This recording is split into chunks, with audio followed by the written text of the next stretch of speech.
Hello everyone, and thank you for joining us for today's presentation as part of the Industry Insight webinar series. The topic this time is the Great Disruptor, why 94% of law firms prioritize technology usage in 2016. Speaking today will be Tomas Souros from Abacus. Tomas is the Chief Solutions Architect at Abacus Law. As the spearhead of a global sales engineering team, he defines business, technology, financial security, and usability solutions for Abacus Private Cloud, mobile, and legal practice area-specific platforms. Mr. Souros earned a BA at Tufts University and a JD at the University of California, Hastings College of the Law, and is currently a member of the State Bar of California. The Industry Insight webinar series is hosted by the ABA Legal Technology Resource Center.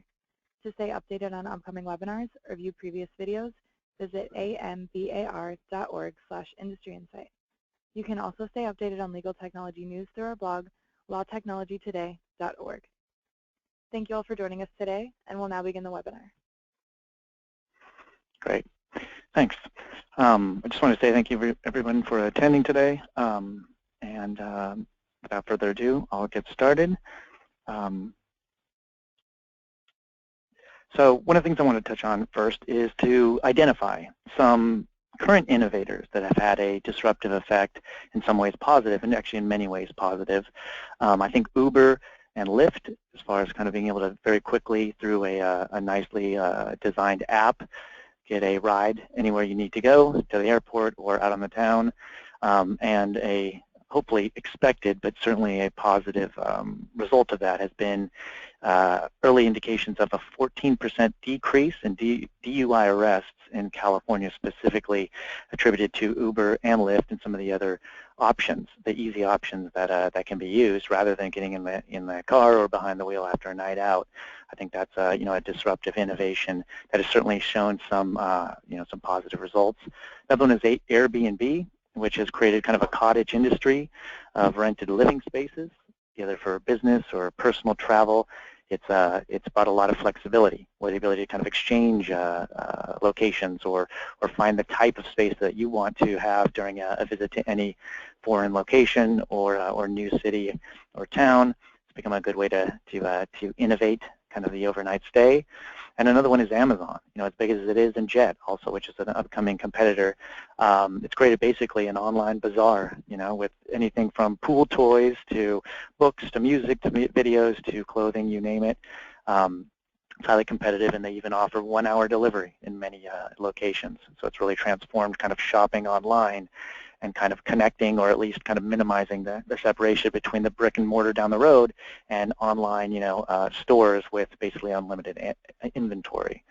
And finally, I'd like to touch on Tesla. I think we've all heard of them. They're certainly an innovator, and they're certainly reshaping, if not completely disrupting industries, specifically the automotive industry with self-driving cars, which seems like the future today, as well as the ability to download updates to those cars, including adding ludicrous mode and all their other kind of high technology and high performance options.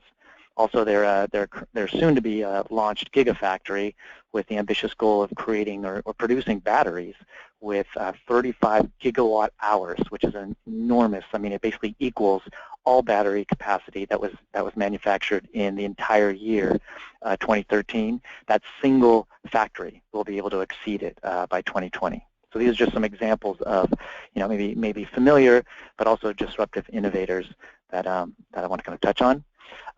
Next step is kind of to think about legal technology. If we're thinking about innovators, if we're thinking about kind of disruptions, what are some of the advances that have come up and are kind of required and necessary in the legal technology space?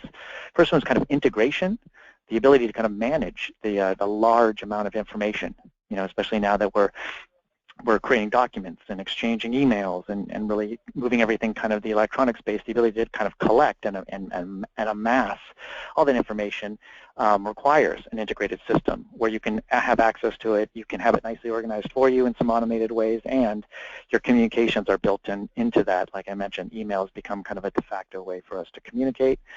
Next step is kind of efficiency. It's leveraging technology, either disruptive or familiar, or taking familiar paradigms and moving them into, the technology space. But billing specifically, being able to kind of report and have kind of real-time status awareness or insight into your into your law firm and your practice, and also productivity gains, kind of standardizing administrative steps, looking for automation and efficiency as much as possible. Next step is the workflow automation, understanding the best practices, either because you've learned, you learned it over time, or you get to a good result and you reverse engineer it. But understanding how you reach that result for your clients, and then making sure that you can kind of automate that as much as possible is a true advance in the industry. Mobility, also being able to not be locked to your desk. You can work where you want to be, where you need to be, and always have access to the information and the tools that you need. And finally, and this has become more and more a necessity, especially this year, the need for security, where understanding that your client's information that you store and that you preserve and you have a very high duty to protect makes you a target for cyber attackers, hackers, even just kind of, malicious phishing, attacks. All of that requires a high level of security that matches kind of the duty and the standard of care that is kind of integral to the legal profession, right? So those are kind of the core needs and the advances that we've seen in the industry. Following up with that, kind of legal technology trends. Right, so that one of the focus that we've seen is on business requirements, like all businesses, but more so maybe now for law firms, because maybe they're catching up a bit in the use of technology to increase profits, right? And if your margins are being shrunk in any way, you need to kind of make sure that your costs are being kind of tracked and minimized, and also you're leveraging technology to help you with efficiencies, right? So if maybe you're a high volume practice, making sure that you're tracking as many cases as you can, and then having technology help you with automated reminders and ticklers and audits and things like that. The next thing we've seen as a trend is kind of competition, increased competition within the legal market, where clients are expecting more, fees are coming down in order to kind of win new business and attract, and as new firms kind of come up, they're very competitive, and they're willing to do the same work potentially for lower fees. But that competition is a trend we've seen that has affected fees.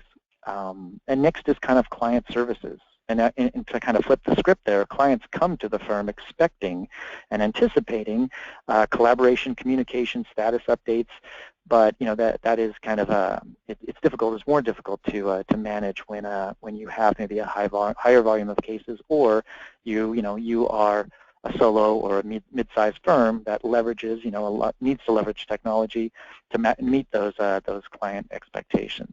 The next trend we're really seeing is the cloud, right? Adoption of the cloud, the understanding of the benefits of the cloud, and it becoming a necessity, right? Because firms shouldn't need to be security experts. Firms shouldn't need to be IT experts. Instead, the cloud gives accessibility, right? Flexibility, security, scalability, and all the other kind of advantages that come from shifting a lot of the burden for those for those services to a provider who not only gives you your cloud, but also kind of manages it, and is it becomes the individual that helps you resolve issues and make sure that your security is top notch.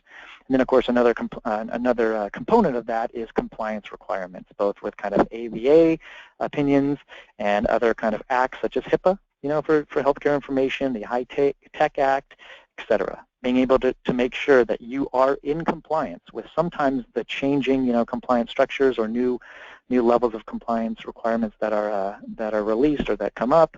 Oftentimes making sure that you have a vendor, let's say, or a partner, a technology partner that can ensure to you that you are compliant without you necessarily needing to be both the technical, or to have the technical expertise as well as, the understanding of what it means to be compliant. So those are some of the trends we've seen. And finally, another one is kind of moving away from that billable hour trap where you're chained to your desk and you're working, in your office, many hours a week. Instead, leveraging technology means the work-life balance sometimes can mean that you shift, your work hours to, maybe later in the evening or sometimes on the weekend, but by doing that, you're not necessarily just grinding away Monday through Friday. It gives you some more flexibility. So those are some of the trends that we've seen, and certainly from the clients that I work with, these are some of the requests that come up often.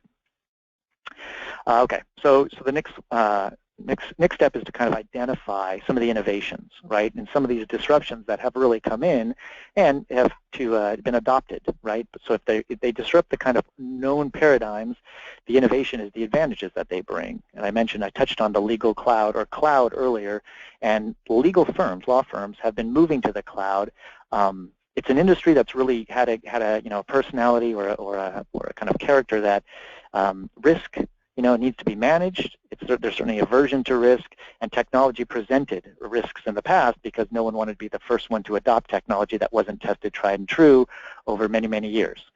That still is the case, certainly, but we've also seen movement, or at least kind of acceleration of firms who understand the benefits of technology, specifically the cloud. So law firms, or in the legal industry as a whole, has adopted the cloud.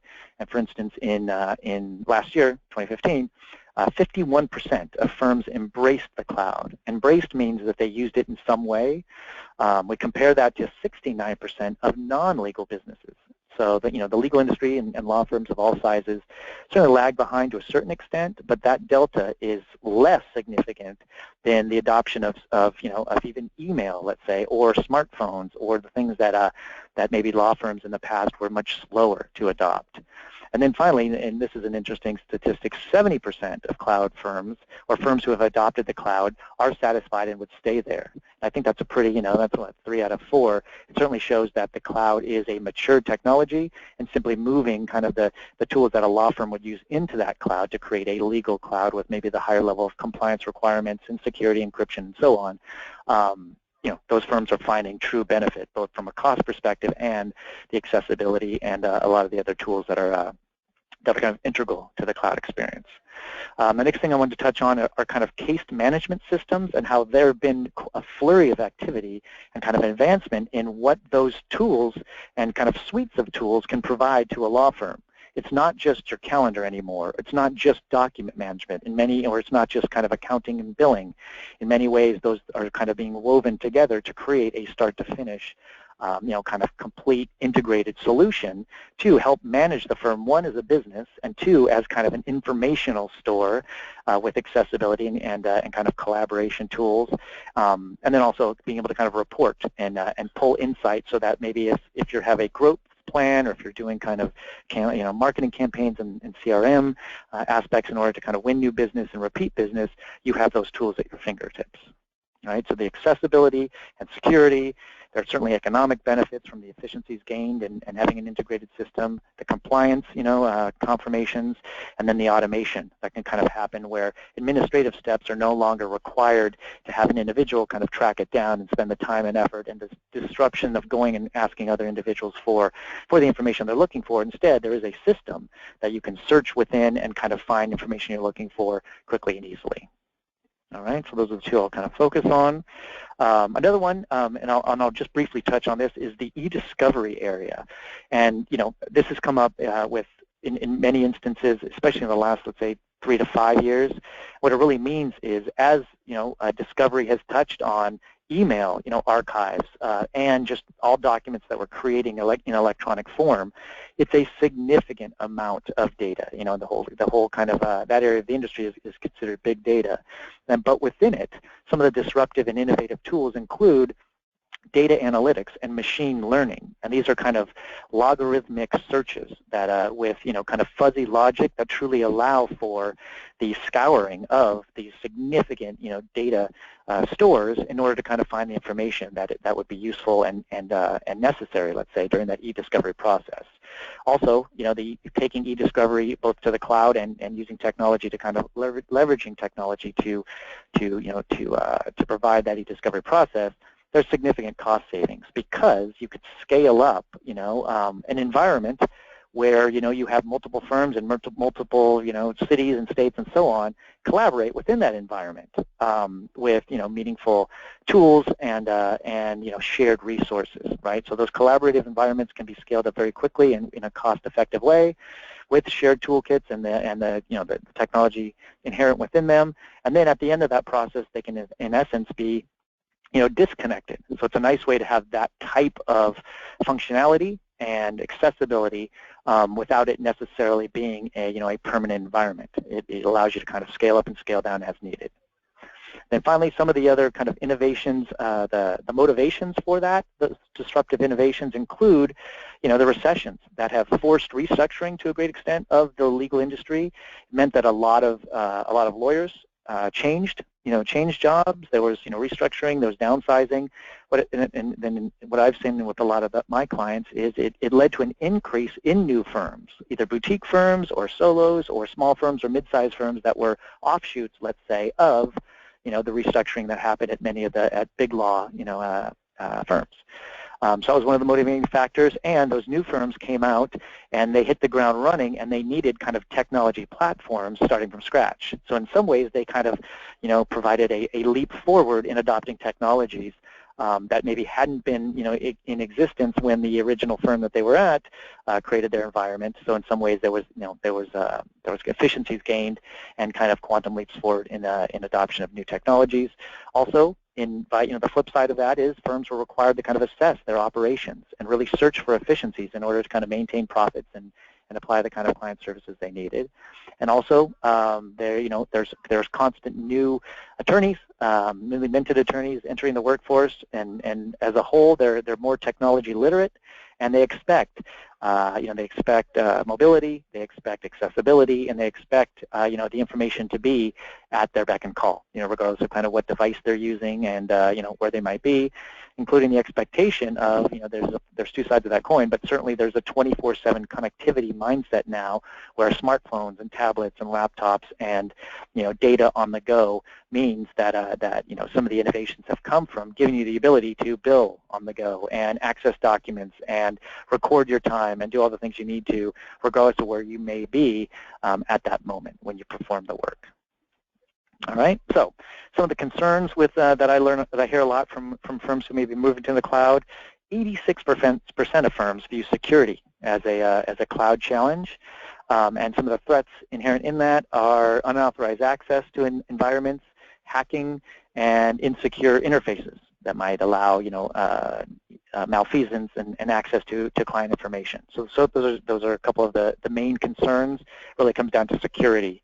But that security or those risks kind of understood or known to be associated with the cloud are far outweighed by the advantages. Everything from capital expenditures, instead of the firm needing to go out and spend thousands and thousands of dollars on a server, and not only the server, but $20,000 to $50,000 a year to maintain their entire environment. Instead, with the cloud, you can shift that to operating expenses, where basically you subscribe and create a virtual environment that is managed and hosted by a third party. Also, kind of the firm data, the access and ownership of the data. You're no longer reliant on a piece of hardware that runs on site, and the hard drives that can fail, and any of the other kind of power failures, data failures, those kind of things, or your internet failures. Instead, your access and ownership of the data is preserved by hosting in a data center with multiple redundant access to all of those different things that are needed in order to make sure that data is preserved in its original state. It also simplifies the IT burden, right, and future-proofs the firm, so you no longer need to worry about, do I have the very latest? Am I sure? Have I created this piecemeal solution where some elements are much older than others and they don't necessarily function together as a whole? Instead, going to the cloud means that the provider's job is to future-proof all the technology that's being used and to enhance it over time, with the firm just simply benefiting from all of those modifications and enhancement. Another one that's extremely important is the concept of disaster recovery.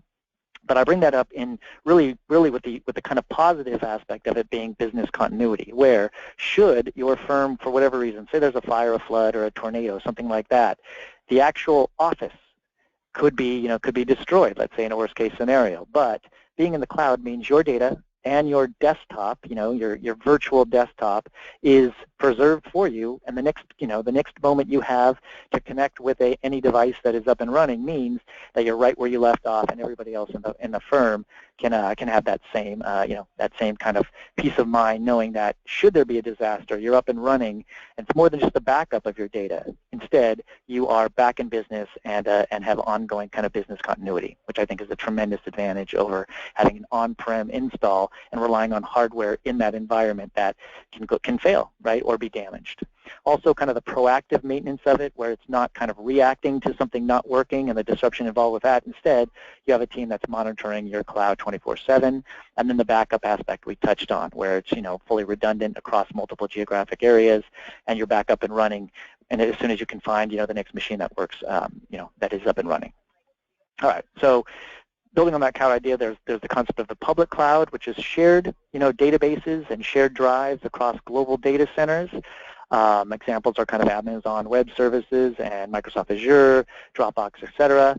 There's also the concept of software as a service, SaaS, SaaS, and those are some of the, like Clio, Rocket Meta, MyCase are some of the leaders in that space where, software as a service, meaning you access your environment via a browser. The other concept of the cloud is a private cloud, which is 24/7 managed, kind of secure, dedicated environment, meaning dedicated to your firm. That's kind of a desktop as a service where you connect and you have a full-featured Windows desktop with all the programs and data stored within it rather than accessing your environment through a browser. Those are kind of the two main ways that the cloud is kind of delivered currently. And of course, Abacus Private Cloud and Amicus Attorney Premium are two of the kind of leaders in the desktop as a service private cloud space. I wanted to show you kind of a quick visual of a private cloud architecture where your virtual desktop and your documents and the backup and kind of the authentication, so two-factor authentication, things like that, and all the programs that you need to run within that environment are stored, hosted, and provided to you in a data center that with firewall intrusion detection and 24/7 monitoring. So this is kind of the aspect of a private cloud, the advantage being on the left side of things, whether you're at the office, you're at home, you're traveling, you're at court, you connect, and your desktop is a consistent standard experience with all the tools, the full-featured programs and things like that that you rely on. The next architecture is kind of a public cloud where, wherever you happen to be, you can connect the same way through the internet. You do connect to a multi-tenant environment, which means the software app that you're running is kind of running for multiple, clients of that SaaS service. And your data is potentially distributed across data centers so that, based on your location, the performance and kind of accessibility to that is optimized. And your data is kind of spread out across those data centers in order to kind of give you some redundancy and cost effectiveness because your data, is stored on drives with other data to make sure that, you're maximizing kind of, the return on the investment for those, those hardware purchases. Next, I want to kind of touch on practice management. So if the cloud is one of the main disruptive trends, practice management is the next. What I've seen a lot as trends of disruptive, innovative advantages are kind of running the firm as a business, understanding the financial health. I work with a lot of clients that move to this type of environment, and what they find advantages is their accounts receivable and cash flow, simply by being able to kind of run an aging report, gives them that insight that they didn't have previously. Seems simplistic, but in the past they would have had to go through and kind of spend hours and hours to create that same report. Instead, they're using a system where they can click a button and in seconds have that type of information at their at their fingertips. Also productivity, understanding utilization and realization rates are reports that help you understand the financial health. And security and permissions, being able to kind of grant or restrict financial information or the ability to access that information within the firm helps the firm as a whole, based on the roles and responsibilities, make sure that the right information is in the right hands. Next, credit card and kind of, e-check acceptance kind of speeds payments from clients. There's also kind of online payment portals that help the firm and help the clients understand what is due and how much and all the options they have to pay. Then also kind of alternative fee arrangements where, it lets the firm be more flexible in scheduling flat fees, for instance, or having leads output, or any of the other things that clients might expect, everything from kind of split billing to more complex arrangements or fee caps per month. These systems help you manage that. And then finally, there's kind of an audit trail for trust accounts. So, many firms have trust accounts, and based on kind of the state bar requirements, they're able to kind of track that and with a few clicks provide an audit trail for a trust account and all transactions for the last 12 months, or for any case. You can very quickly do the same thing, show that transaction history. It's a great way to make sure that should you ever be audited, you're not kind of locked down by having your staff, race around in order to kind of create that audit trail. Instead, that becomes a report that you can run directly from the system. So I mentioned the kind of reporting, balance sheet, P&L statement, performance summaries for all timekeepers and groups and departments, and also understanding the difference between profitability and being busy, and being able to kind of, tease out and understand really what activities are most beneficial to the firm in a financial standpoint, and also having a system that provides you dashboards. So you don't have to actually go out and run a report. Instead, the information is kind of pulled to you and displayed and updated in real time. These are the kind of tools that help managing partners, it helps, bookkeepers, it helps accountants, and even, onto the staff level. You know how you're doing from a productivity standpoint. You can even compare, what you're doing against others in the firm, and should a client ever call and have a question about a case or whatever, that information can be pulled up and shared with the client very quickly and easily without you taking your time and anyone else's time that's required to kind of check into it. So those are some of the advantages that we clearly are seeing.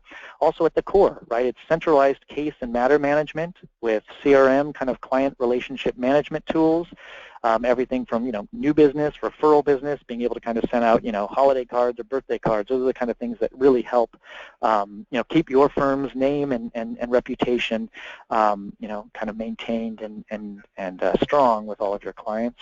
Also managing all the notes and documents and emails and even the calendar in a centralized location is a tremendous advantage. Also having integrated time and billing, there's a clear advantage there where, your staff stays as close to the information they need to perform those steps that they can bill for. And then on the back office side of things, all of that time is tracked and you can generate those invoices very quickly and easily in an automated way.